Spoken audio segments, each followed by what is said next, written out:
Cheikh Sylla ñu ngi lay jaajëfal 8h30 dañuy yegsi donc ci sunu waxtaan ak sunu gan di Mouhamed Adama Sarr Adja ñu bàyyi la nga wax ñu tuuti ci parcours Adama fan la joué exactement. mi ngi noonu mbokk ak xarit yi comme ni ngeen ko gisee tey ki nga xamante ne moom la ñuy dalal suñu plateau mi ngi tudd Adama Mouhamed Sarr nekk ancien footballeur international en même temps nekk coach. alors suñu ñëwee ci li nga xamante ne moom mooy formation moom 2026 mi ngi nekk di def li nga xamante ne moom mooy di passé diplôme am UEFA A 2023 jàll na diplôme am bi nga xamante ne moom mooy UEFA B en 2023 mu am Standard de Liège suñ ñëwee ci li nga xamante ne moom mooy 1999 moom ci lay am baccalauréat am mu nekk loo xamante ne daanaka am nay footballeur yu bëri du ñu egg ba niveau boobu noonu mais en 99 moom am na li nga xamante ne moom mooy baccalauréat am alors suñu ñëwee entre 99 et 2001 dem na fi nga xamante ne moom mooy Italie mu joué Treviso FC. Je pense que noonu la su ma juumalee prononciation bi alors 2001 2002 mu dem fi nga xamante ne moom mooy Milan AC 2002 2003 mu dem Ancona 2003 2004 Atalanta de Bergamo 2004 2005 mu dem Victoria alors bu mu jógee foofu noonu ca Italie dafa dem fi nga xamante ne moom mooy Turquie nag diggante 2003 ak 2004 joué na fi nga xamante ne moom mooy Galatasaray SK bu mu fa jógee aussi en Belgique dem na fa diggante 2005 ak 2010 mu joué fi nga xamante ne moom mooy Standard de Liège 2011 2012 mu joué ci Genk KRC. alors ci diggante bi aussi bu mu fa jógee dem na fi nga xamante ne moom mooy Espagne entre 2010 ak 2011 mu dem Hercule des Alicante club du football. après bu mu jógee Espagne dem foofu ca Grèce diggante 2012 ak 2013 mu joué fi nga xamante ne moom mooy OFI Grèce. alors suñu xoolee carrière internationale en tant que sénégalais def na li nga xamante ne moom mooy 16 sélections yoo xamante ne def na ko ci équipe nationale bi et en même temps ñu ngi fàttaliku aussi participer woon na ci préparation coupe du monde boo xamante ne coupe d'Afrique des nations bu Ghana bu 2008 bi donc lii mën nañu wax ni que en quelque sorte voilà ci lu ñu mën a tënk ci jaar-jaaram ci li nga xamante ne moom mooy football Chérif. merci Adja Adama encore une fois ñu ngi lay dalal jàmm déjà yaa ngi donc vivre aujourd'hui Belgique. xam nga bu baax seen football mais dama bëggoon ñu commencer sur le cas Onana raconte-nous un peu son histoire avec les Belges naka la ko Belge yi jàppee moom foofu déjà. non xam nga en fait Belgique bon d'abord maa ngi leen di nuyu yéen ñëpp Adja Pape Cheikh maa ngi nuyu di leen remercier ci invitation bi. bon Belgique ñoom amuñu problème mu kii étranger la kii au moment que mën nga leen servir rek ñoom. dañ lay adopté donc xale yi ñoom ñëpp fa lañ juddoo souvent dañuy nekk ci situation yu critique parce que da ngay juddoo fii ñu formé la fii nga bëgg beneen dëkk intérêt ñëw sélection yi ñëw doo xam donc bon ñun parents yi ñun ñooy comprendre souvent aussi xale yi jékki-jékki jiitu wax dara. wax jooju souvent ñu dem ba ci biir war a dellu si ci équipe bi bëgg a jouer si fii nañ leen di jàppee daal ne situation yi compliquée lañ nekk ñu leen di comprendre bokkuñu ñun ñi nga xam ne dañ fay jógee. doon football fii nekkoon ay ramasseur de balle doon seetaan grand yi di jouer ñun dañu am attachement bu spécial boo xam ne ñun bokkuñoo ak ñoom donc souvent gis naa ci ay xale yoo xam dañ leen waroon sélectionné kii da wax na lii bu ñu leen di jàppee ci seen i wax quoi dañ leen di jàppee suñuy njaboot lañ rek fa lañ juddoo tout ça mais pour Onana nag bon moom xale la bu dem teel a dem di fa football bon man damay jékki-jékki bon xaw ma ko directement daal. mais damay jékki gis ko ci réseau yi gis ni muy waxee olof nga xam ne kon yàgg na fi. doomu réew mi la waaw doomu réew mi tey samay doom bu ñu la doon konteel olof di nga rey ba tëdd ci suuf. donc ñooñu comprendre guñ. mais bon mu ngi ci situation boo xam ne c'est pas facile mais suñuy doom la ñun ñëpp. ça reste du foot et après tout mais sinon je pense que les Belges l'ont bien adopté et voilà ils l'aiment. il aime beaucoup il aime beaucoup voilà. J'espère que dañu ko tëcc bu baax. Pape moom. Pape ñu tëcc ko bu baax. Pape moom mu ngi ci DL bi mu ngi ci match bi. Pape booy xam naa ni moo Gana Gueye ak yooyu yëpp ay gaañ lañ. tase naag moom ci Gana Gueye cérémonie yi mu doon organiser ak yooyu. bi ma Onana waxee wolof dama écarquillé sama bët. waaw yow da ngay wax wolof mun ma toogal foofu. bon mais et puis xaar na Sénégal aussi ah. bëggoon na football Sénégal. voilà mais tey moom lañ ko tëcc. incha allah. xam nga may dara xam nga li nga wax ni dal na ma ci Ibrahima Ba. grand Ibou. dama ñëw Ibrahima Ba ancien joueur de Milan AC Milan. dama ñëw Milan fekk moom ñu prêté ko. bon man ma nekk ci digg italien yi aw ma repère xaw a xam nga c'était compliqué à l'époque surtout club yu mag yi boo nekkee yow kese bon te man bi may ñëw dama fekk Georges Weah dem tuuti man ma ñëw bi ma ñëwee bon y avait juste Rocky Junior koo xam ne mën naa moo nekkoon sama grand frère Rocky brésilien la moom c'est un je m'en foutisme quoi moom mu ngi ci beneen niveau jékki-jékki bon Ibou ñëw après Ibou da nekkoon prêt fële Marseille je crois après quelque temps rek mu retourné prêt léegi jour bi mu nekk salle de gym man ma ñëw quoi bi ma ñëwee ma romb ko bay xam nga Ibou Ba. star la woon voilà blond. oui ndeysaan grand bu baax ndeysaan nit ku baax. ma ñëw dugg si ñëw rek romb ko quoi mais xaw a timide xam nga booy rek quoi. xaw a timide romb ko bon xaw ma dama koy nuyu olof wala France. bu jékki-jékki dama ay booy fils. nga ni waa mais. yow doo nuyu sa grand. ah ma ne non mais Chérif vous ne pouvez pas imaginer. kontaan gi ma kontaan. après nag mu nekk nit ku baax di ma jël di ma yóbbu këram présenté ma yaayam frère am tout ça di ma temps en chaque week-end mu ne ma booy fii dafa parce que man à l'époque j'habitais à Milanello. yoroo mënaguma woon dawal ak tout ça. mu ñëw ne ma non booy tey je t'amène à Milan su ma demee yóbbu la hôtel nga fanaan te añ kër gi après nga fanaan hôtel dem génn xap yaag say booy gars yi demain matin ma jël la ñu demante fii dafa wéet. nit ku baax ndeysaan. mais bon après dañuy daje ci réseau souvent mu nuyu ko tout ça mais pour dire que man à l'époque bi mu waxee olof daf ma bett parce que man dama doon wax Ibou français la. déggul dara Ibrahima Ba qui a joué pour la France moom parce que moom France la joué. vraiment nit ku baax ndeysaan. mu ne après nag nekk sama genre sama. sa mentor sama mentor. gérer ma foofu situation yu compliqué mu gérer ko quoi. alors man sama question bi ma bëggoon poser balaa ñu jàll ci toujours ci joueurs yi nga xamante ne xëy na dañuy nekk ay doomu réew mu nekk ay sénégalais d'origine ñu dem ba ci biir yeneen dëkk adopté leen jël leen ci seen ay équipes nationaux comme ni ngeen ko waxee le cas de Ibrahima Ba le cas du jeune aussi bu ñuy wax ni Waxam en général lan mooy favoriser loolu parce que dañoo seetlu ni que dañuy nekk ay ñoo xamante ne dañuy am talent boo xamante ne dafay jéggi dayoo. Pourquoi Sénégalais yi duñ ci jiitu ñu jël leen ñu sélectionné leen équipe nationale laata dëkk yi nga xamante ne ñu ngi foofu ñu leen di jël.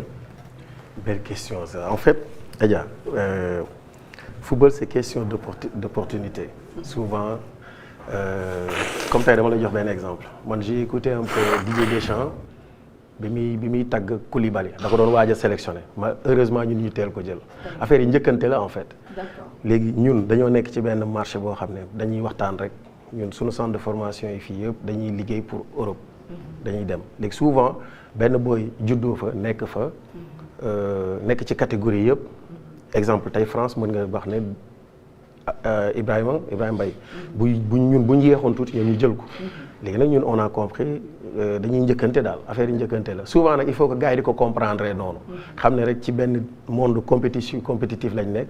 souvent France bëgg benn jour njëkk ñu ci souvent ñu bëgg jour bi njëkk ko ci léegi nag lii am na inquiétude boo xam ne dañ na bu njëkk Sénégal mooy problème mu prime problème mu équipement problème yooyu tey bon grand yi ci jiitu les génération parce que man je suis arrivé en 2001 ma première sélection je peux vous dire que ne am na évolution bu bare ndax am na yu bare yoo xam ne amatul tout ça grâce peut-être à la génération 2002 qu'il faut saluer le travail qu'ils ont fait génération boobu moo tax tey booy bu ñëwee fekk conditions yëpp tege donc léegi tey Sénégal day jouer finale Coupe d'Afrique day dem ba ay huitième de finale Coupe du Monde peut-être on espère cette fois-ci dem ba demi-finale donc mën nañ concurrence ay France tout ça léegi booy yi donc ils ont tendance plus même les Maghrébiens ils ont tendance plus à aller vers l'Afrique doon rêver Europe bu njëkk da nga doon wax non quand la France toog da ngay dem France bàyyi mais léegi gars booy dañuy xool parce que suñu équipe yi commencé nañ compétitive ba pare bon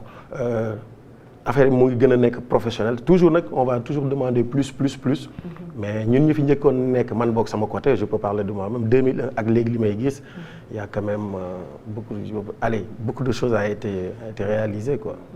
Et sur le match maintenant Sénégal-Belgique déjà ban lecture naka nga xalaatee ni match bi noonu lañ ko war a aborder. En fait c'est une équipe prenable moi là où je vous parle technique c'est une équipe prenable boo xam ne mën nañ leen gagner. Belgique nag bon ñoom aussi dañoo nekk ci benn phase boo xam ne ñun ci phase boobu lañ nekk mais ñoom dañoo conscient ci phase bi ñun conscient wuñ ci phase bi mooy que ne ñun dañoo am football ay at la da ngay nekk ci benn état nekk xale di ko def boo demee ba benn instant gars yi dañu war a defaraat affaire yi c'est-à-dire que Belgique ñoom dañu am ay De Bruyne ay Lukaku tout ça mën naa wax ñoom ils gèrent mieux leurs anciens que ñun. ñun ñoo ngi ci nostalgie oui on a gagné telle personne Sénégal dafa bëri ay masla en fait. Au niveau amul loolu. Au niveau ça paye cash mais cash d'une vitesse boo xam mënoo comprendre.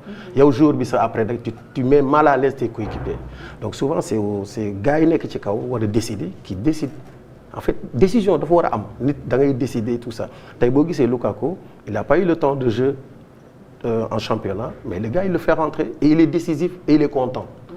Donc entre jour boo xam ne tey xam nga ne xel ne t'as dépassé l'âge 35 ans à partir de 35 ans ça commence à être compliqué ak niveau boo mën a am nag ci àdduna à partir de 35 ans ça devient compliqué y a que Messi qui fait des miracles sinon tout le reste ils sont dans des problèmes. Messi sax moom day dox du dox. te Messi 5 sprint la am ci match bi donc bokkul léegi nag ñun suñu staff technique c'est là de se réorganiser Sadio mënatul di daw ba ci poto corner di défendre ci arrière latéral droit c'est impossible Sadio il est efficace moom da nga koy jox trois occasions mu dugalal la 2 yi nañ ko mettre ci condition yoo xam ne day jege surface bi di dugal pour man noonu laa gisee léegi nag ñoom c'est une équipe boo xam ne ils sont redoutables en deuxième mi-temps il faut que gars yi xam loolu donc ñun qu'on fasse beaucoup attention sur cette partie du match.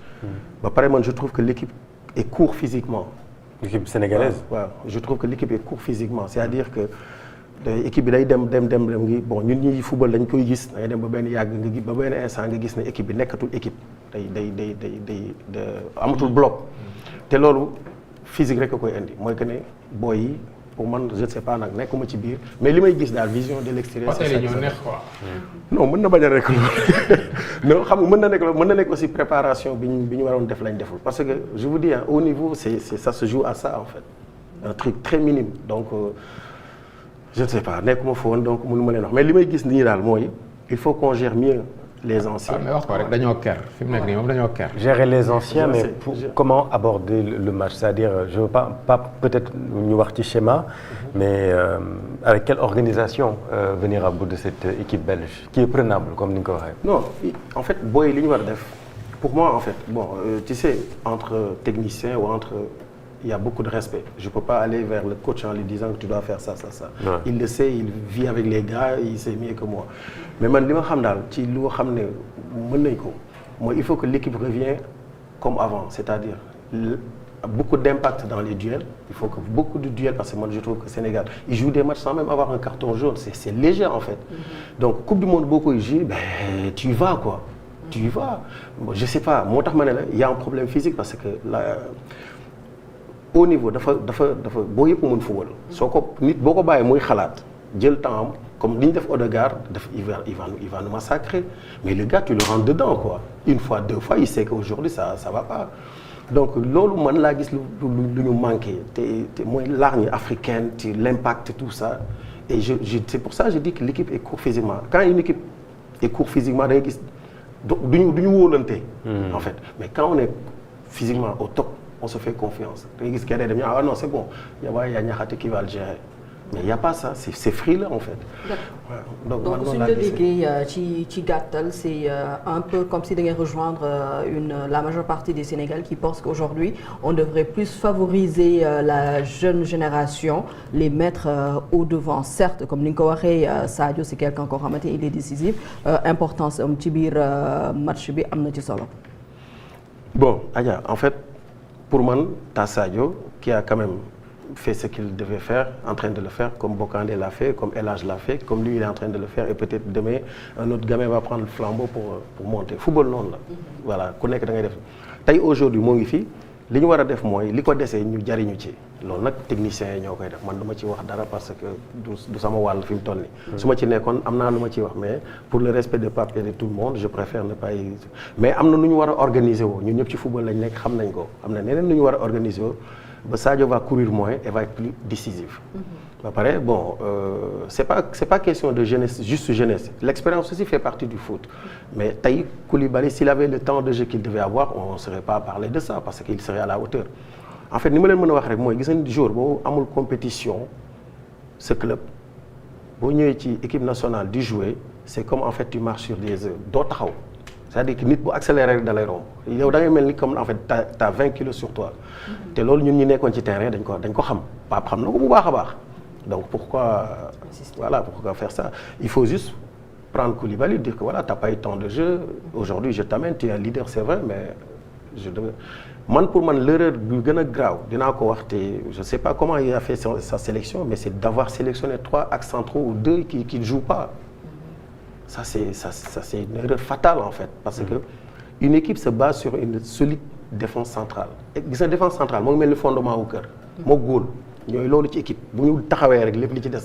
da nga koy compléter parce que li ci des yëpp question de positionnement la parce que soo gisee ñaari nit yi li tax ñëpp naan Koulibaly c'est parce que erreur yi foofu boo ko defee rek c'est fatal dañ bit la or que ne Sadio mën na perdre 10 ballons on voit même pas on va dire non benn ball lay dugal rek ñu tàcc ko ñun ñëpp donc Niakhaté ak Koulibaly ak góor bi ils ont vraiment le travail bi gën a metti ci football la ñu yor parce que benn erreur bu ndaw rek gars yi fàtt lépp li nga defoon donc c'est à Pape maintenant man je ne comprends pas ça j'ai pas compris pourquoi c'est vrai que le jeune Sarr c'est un futur tout ça malheureusement il était à Strasbourg en train de bien percer tout ça et puis entraîneur am di dem yóbbaale ko loolu mënuñu ko tere donc da ngay dem parce que Chelsea la nanana malheureusement il a pas eu tant de jeu mais tu prends quelqu'un d'autre c'est un jeune il a 20 ans il va revenir nga yóbbu il faut amener les joueurs yi nekk en forme à l'instant T loolu mooy football au niveau après il va revenir et il aura le temps de se refaire en fait il est déjà champion d'Afrique à 20 ans papaam sax nekk ko donc pour moi c'est comme ça en fait voilà c'est comme ça il faut tracer en fait amul sentiment voilà au moment que tu es comme ça les choses vont bien se xoolal Deschamps il amène que les joueurs qui sont en forme jëlal sélection Deschamps yi depuis ba mu nekkee tête de l'équipe nationale France ba tey du jël jour bu jéewul au niveau du ko baale nekkal ku la neex nag du la baal léegi da ngay fay cash en fait mais logique boobu bu ñu ci demoon Adama il y a beaucoup de joueurs sénégalais yoo xam ne duñ ci bokk mais tu amènes les locaux ah ouais à ce niveau de la compétition oui mais tu amènes les joueurs qui jouent parce que défenseurs centraux yi c'est intéressant point de vue bi parce que il y a Abdoulaye Seck il y a Koulibaly il y a Mamadou Sarr et comme ni nga ko waxee Mamadou Sarr ak Koulibaly Abdoulaye Seck je sais pas s'il jouait mais en tout cas Sarr et Koulibaly effectivement il manquait de temps de jeu donc loolu pour yow erreur la quoi erreur fatale c'est pour man moo topp équipe bi ba tey moo topp équipe parce que boo demee ba ci biir sélection tu prends un milieu de terrain pour le faire de jouer derrière ça veut dire que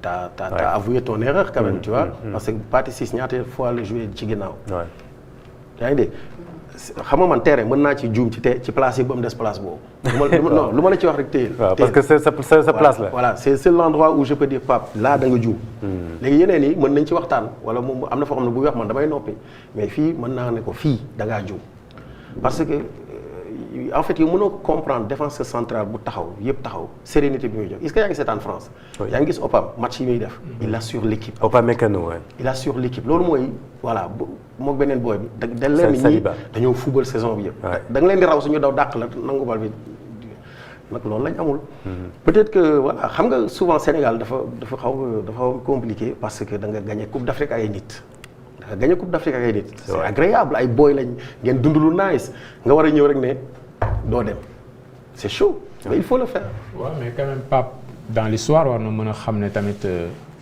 avenir am lay jouer il y a père et père bu dee dafa def ay choix yoo xam ne baaxul ñu éliminer ko loolu tamit dafay am ay conséquences pour moom mais c'est un jeune entraîneur aussi bu ñu ko fàtte ne c'est un jeune coach il peut se tromper aussi pour man mën na juum te juumte mën na arriver à tout le monde donc coach la boo xam ne jox nañ ko équipe locale mu gagné jox nañ ko équipe mu gagné c'est pas rien xam nga tey mën na juum day am mais pour man foofu dafa ci sélection bi te yaakaar naa ne bu ñu ko démb doon tey du ko defaatee nii. parce que aussi ñun am nañ yeneen booy yoo xam ne ñu ngi ci yeneen championnat yu ndaw te booy yooyu en fait ils ont juste besoin que ñu mettre leen devant xam nga football souvent dama koy wax en fait chance la c'est-à-dire que tey mënoon nga yóbbu benn booy ma joxe exemple benn booy bu nekk ban division ban championnat laa gën a yab sa championnat bu gën a ndaw nga yóbbu ko mais mu dem exploser Liverpool jënd ko léegi il devient un joueur de top niveau mondial. Comme le milieu de terrain ivoirien. Ça c'est des choses qui arrivent donc bul complexe même s'il faut man exemple si j'étais à sa place même suñu amatul défenseur central bu nekk Europe buy jouer parce que c'est pas question Europe mën na nga jël fi benn booy bu jouer Jaraaf mu dem toj jóge fii dem jouer ji Paris Saint-Germain. wala benn booy bu jouer Lens. waaw mais xam nga football nag bon gars yi dañu naan la souvent voilà. xam nga ki Chérif bëgg a wax. peut-être ben voilà je le dis et la waa Régie effectivement wan nañ ma ko et ce garçon là bon c'est gênant nag de parler des absents. C'est très gênant peut-être même manquer de respect au présent. Mais est-ce que c'est quand même une erreur de ne pas avoir sélectionné ce joueur qui est en forme? Pape moo yor outil yi. moo ko woo téléphone peut-être waxtaan nañ xam na lu tax jëlu ko. mais man nag wax dëgg yàlla bu ma doon entraîneur moom mu bëgg ñëw équipe nationale avec xam nga en fait gars yi dañuy dëkk ci yenn yoo xam ne amul njëriñ mooy li ma la xale yi souvent bu ñu leen di déglu souvent ñu wax ay wax yoo xam ne doo comprendre après. ñu dem ba ci biir regretter ko même ñun ñi nga xam ne sax ñun ñooy ay mag on peut faire des erreurs. c'est vrai xaw ma nag bon lan mooy véritable kii bi parce que nit aussi da ngay wax sooy wax toujours da ngay am benn réserve. mais bu fekkee ne moom il était prêt à venir. Malang Sarr. nga bàyyi ko fi koo xam ne joué na peut-être toute la saison ouais. toute la saison. malheureusement nga bàyyi ko fi indi ñoo xam ne joué ñu pour man erreur la ci coaching. waaw du ma ne xaw ma nag ban raison moo tax ñëwul mais jour bu am niveau la parce qu'ils sont deuxième au championnat français derrière PSG. bien sûr ba pare jour bu am benn certaine expérience joué na ci championnat yu mag yu bari donc je pense que loolu erreur la quoi waaw. waaw ñun presque dañu dee woon dekki. mais quand même Belgique waruñoo mën a bañ a football au 8e de finale. bu ñu xoolee force yi. comme li ma la wax rek Pape la Belgique elle est prenable en fait parce que ñoom instant bi dañu nekk di defaraat seen football ay Kevin De Bruyne dañuy waaj a dem ñoom Axel ñoom Lukaku ñoo commencé defaraat mais ñoom comme ni ma la wax rek ils gèrent mieux les anciens que nous Lukaku il rentre faire la fin il marque ses buts il est content. waaw ñuy gérer. léegi nag am nañ ay joueurs duñu équipe boo xam ne tey équipe bu koñ bi la ils ont quand même c'est une bonne équipe. surtout équipe boo xam ne vers comme ni ma la wax sur la deuxième mi-temps sont très compliqués.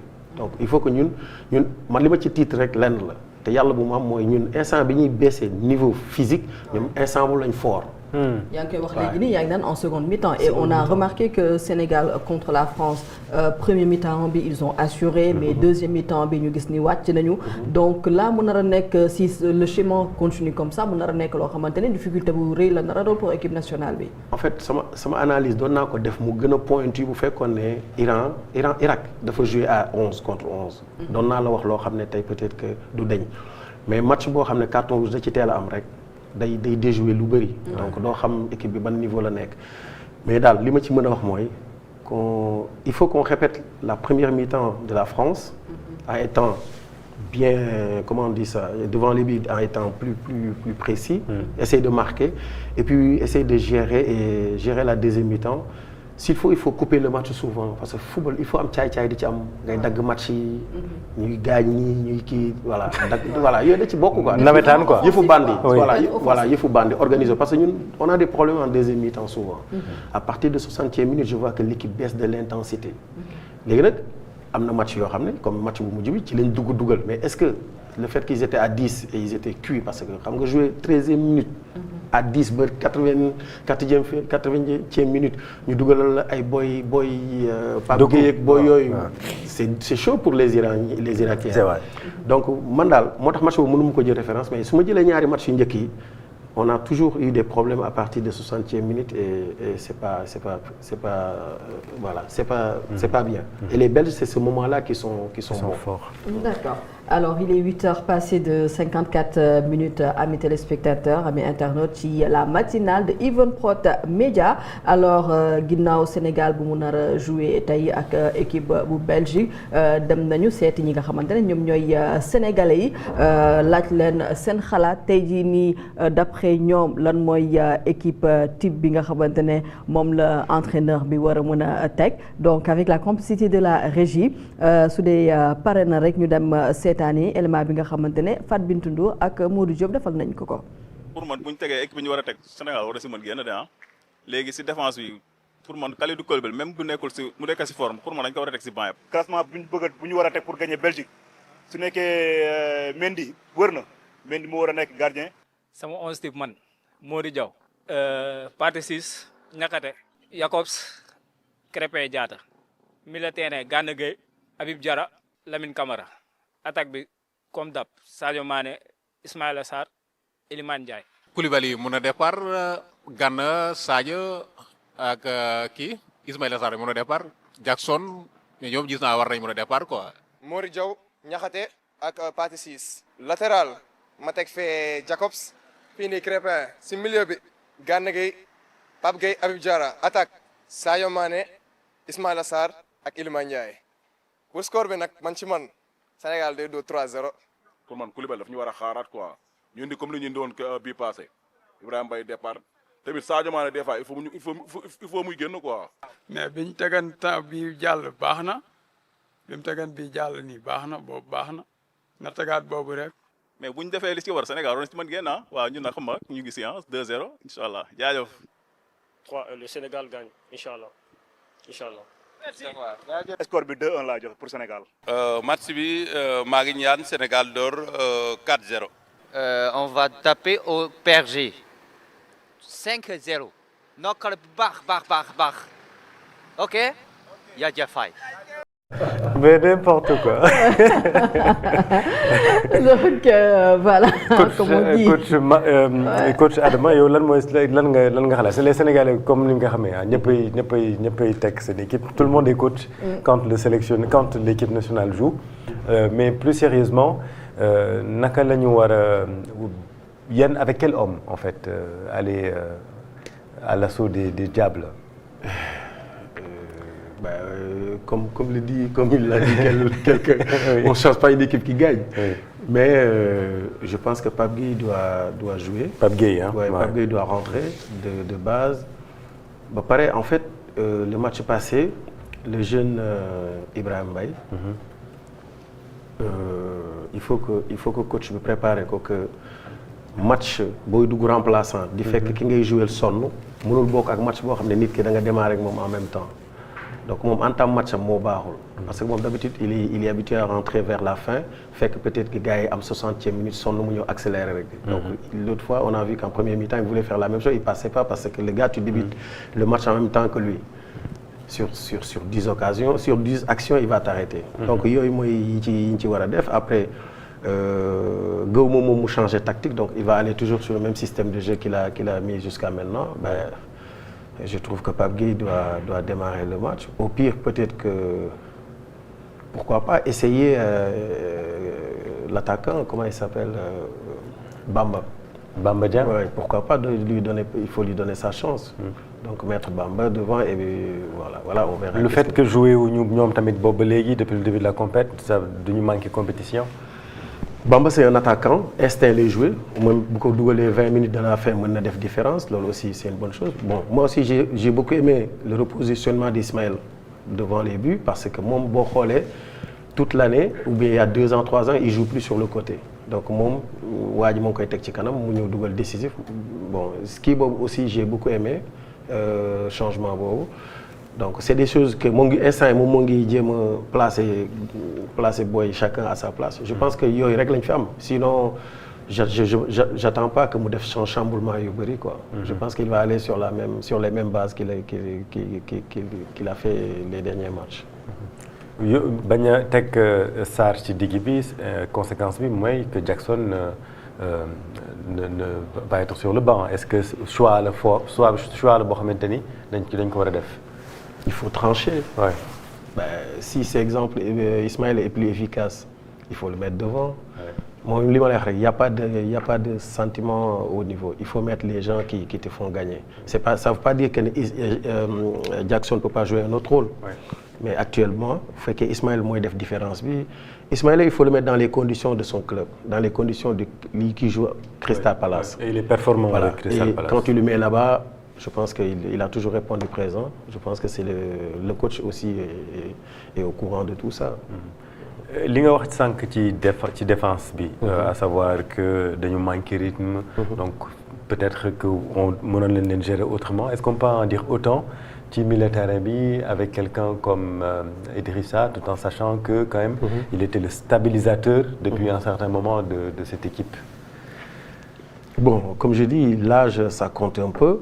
Puis il faut faire des souvent il faut changer.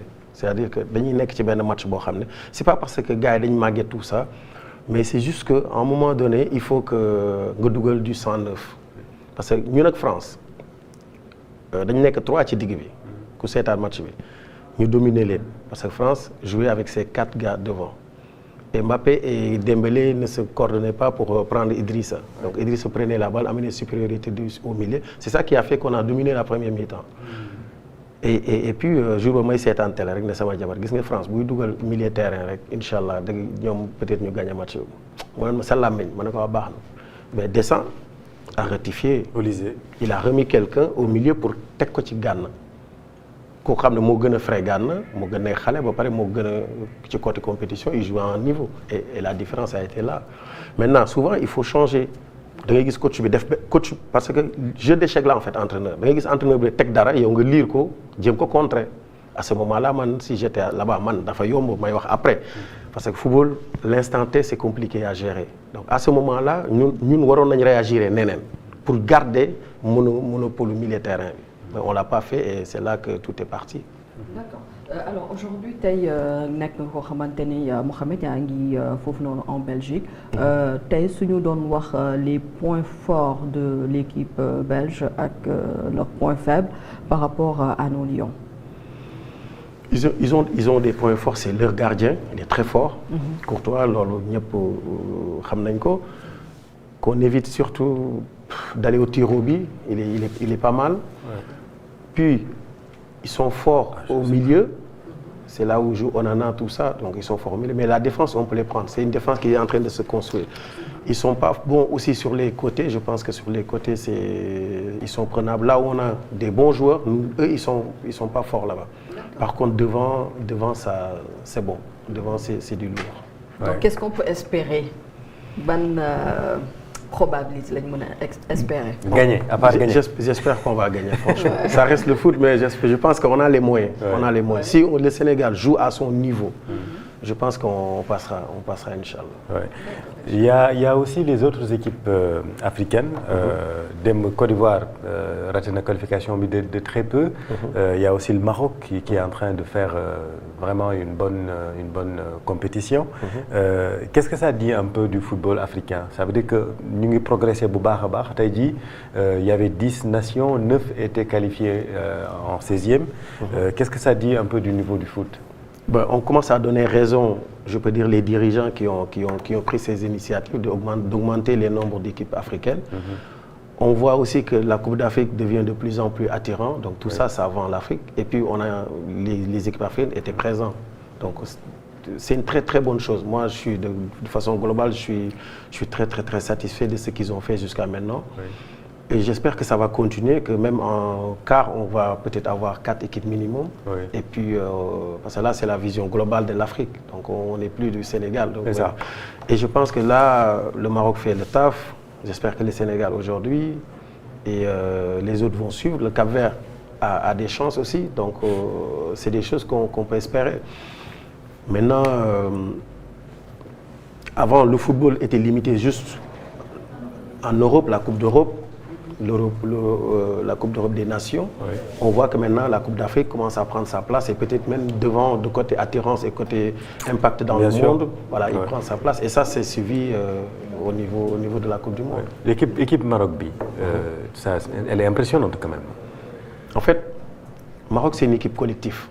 En fait, soo gisee ñoom ni ñuy jouer depuis l'ancien coach ils ont créé benn système boo xam ne boo ñëwee ci Maroc c'est le joueur qui doit faire qui doit être dans l'équipe qui doit fondre dans l'équipe donc moo tax ñoom seen ñu mën a jouer ak tubaab yi léegi nag bu ñu dajeek ñun ils ont des problèmes parce que ñun mooy li ma la wax impact physique bi ñu leen doon tegal moo metti ci ñoom malheureusement dañ ko xaw perte tuuti ci coupe du monde bi xaw ma parce que on s'est senti trop champion d'Afrique on s'est pas remis en question tout ça mais il faut qu'on ramène l'impact a beaucoup d'importance surtout maintenant cette coupe du monde pardon que les arbitres sifflent pas beaucoup de fautes légères souvent tout ce qui mettait des cartons rouges il laisse passer donc je pense qu'il est temps qu'on retrouve les vrais lions quoi. Beaucoup d'impact mais aussi d'humilité c'est important pour gagner parce que xëy na peut-être loolu manque nañu surtout contre la France on a beaucoup parlé de manque d'humilité contre la France on a été peut-être un peu trop ambitieux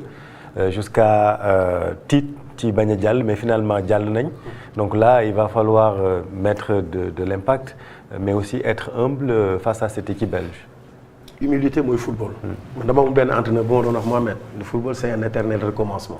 c'est boo gagné rek dafa ci saak bi rek commencer beneen si t'as pas cette mentalité tu te fais manger. ça c'est le haut niveau comme j'ai dit tout à l'heure ça ne pardonne pas. moi je vois cette équipe des garçons magnifiques tout ce que je vois qu'ils réalisent au niveau social ils oublient pas le pays tout ça pour moi ça exemple une personne qui n'est pas humble n'est pas capable de le faire maintenant bàyyee ko day am bàyyee ko mooy gagné naa garaawul ça nous arrive tous tu vois mais le haut niveau ça y a pas donc il faut des dirigeants pour les alerter pour les rendre que ñuy xiif tout le temps compétition et je pense que il y a assez des bonnes personnes autour d'eux, des gens qui ont beaucoup d'expérience, qui ont même plus d'expérience que nous qui sont là à parler, des gens qui ont fait des coupes du monde, des gens voilà, ils ont tout ce qu'il faut autour d'eux.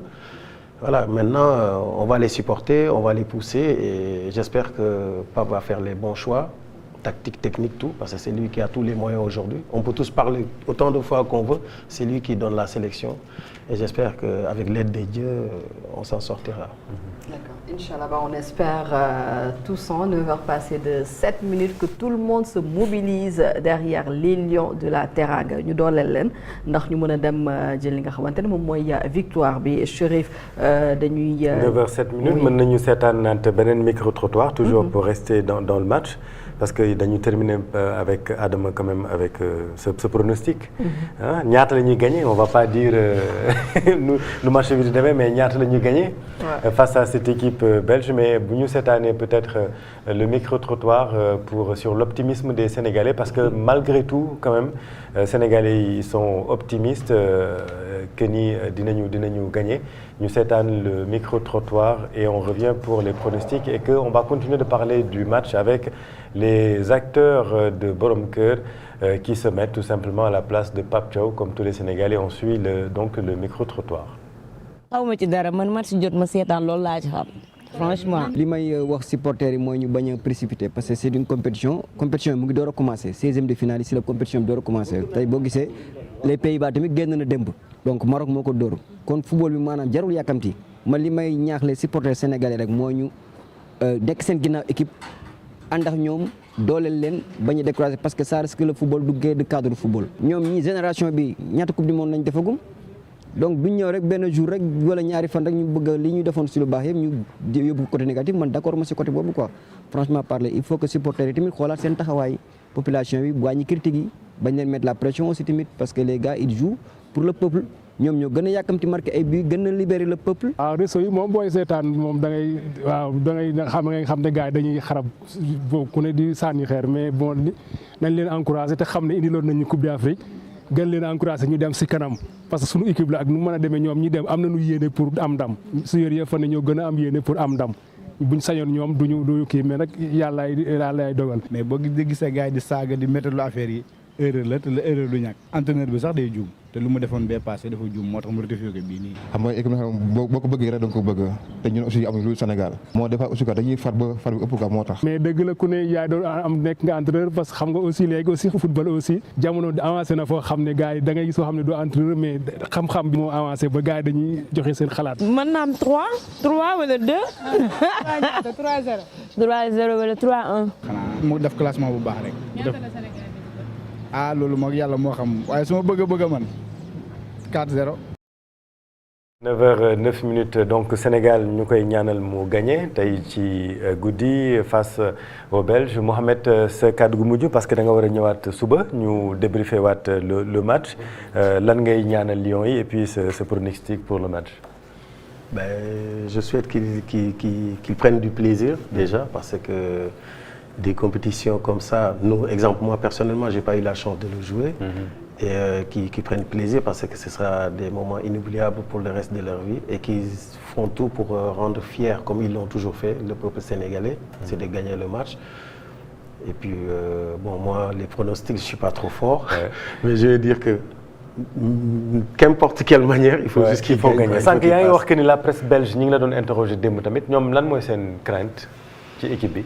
ñoom seen crainte c'est toujours l'équipe nationale du Sénégal parce que ils ont vraiment peur, je vous le dis. Et comme je les ai dit, j'ai dit que si l'équipe Sénégal évolue à son niveau qu'on connaît, ça va être compliqué pour vous. Et je pense qu'ils ont beaucoup de respect pour cette équipe.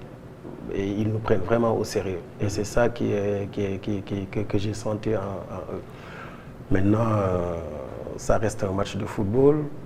Les réalités du terrain, on les verra. Et puis, j'espère que ça va être une partie de plaisir pour nous, quoi. Pour le Sénégal. Merci beaucoup, Mohamed. Merci beaucoup, chef. Merci beaucoup, Adia. Coach, ancien international sénégalais. 9h11 dañuy jàll donc ci la suite de votre matinale en attendant.